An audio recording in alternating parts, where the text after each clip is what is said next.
Good morning. How are you?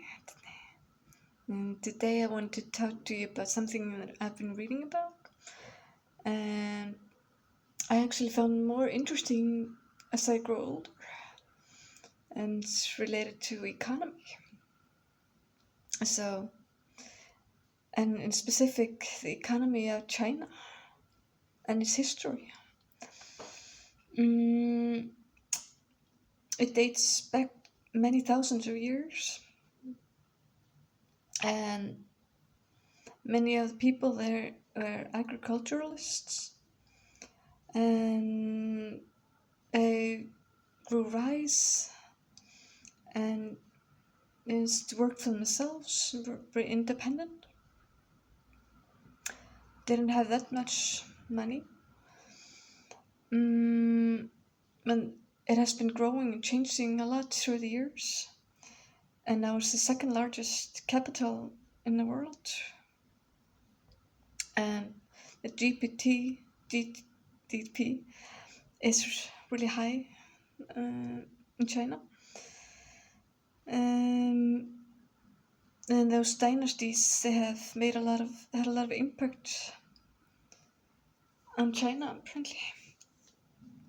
Um, Around World War II, there was a lot of poverty, and people moved from between places. The government, by the way, this is just something that I've read, and you can't take it as, uh, something to.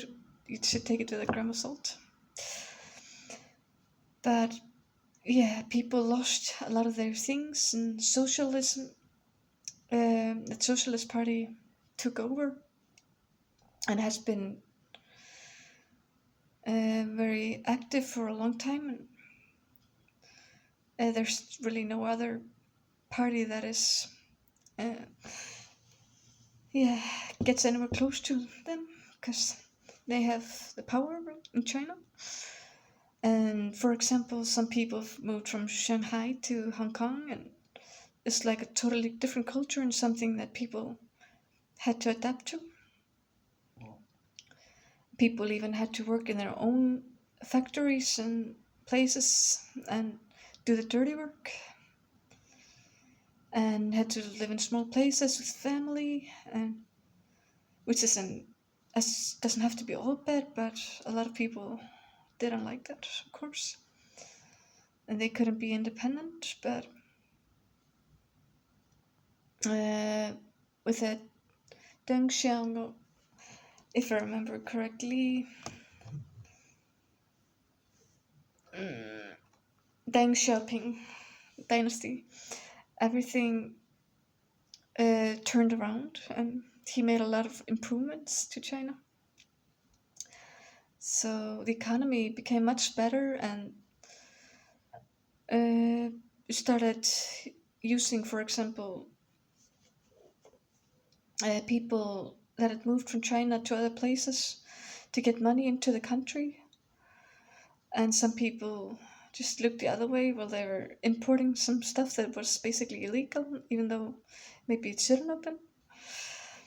And a lot of, uh, what's important in China to have power is to have control and connections. I mean,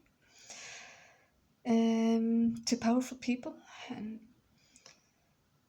you shouldn't be too critical of the government.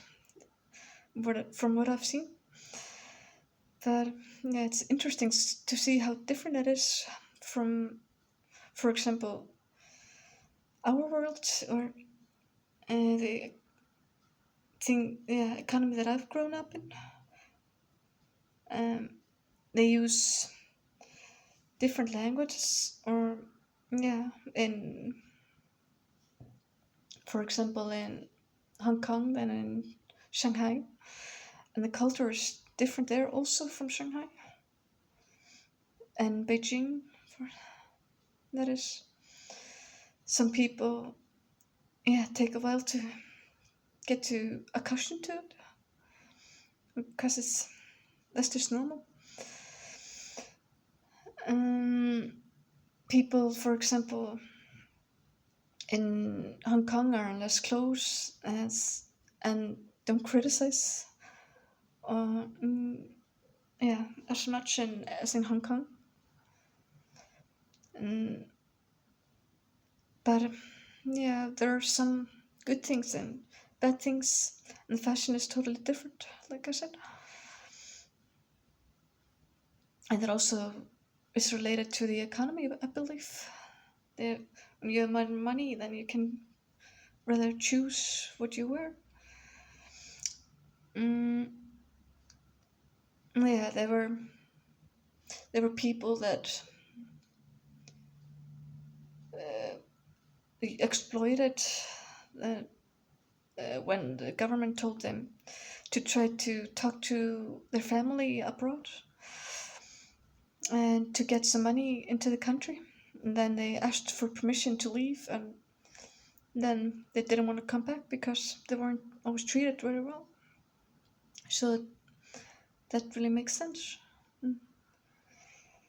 Yeah, I just think it's really good to know about the history, and I always appreciate it more and more.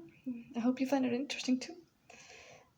If you have anything that you want me to talk about in my videos, just let me know.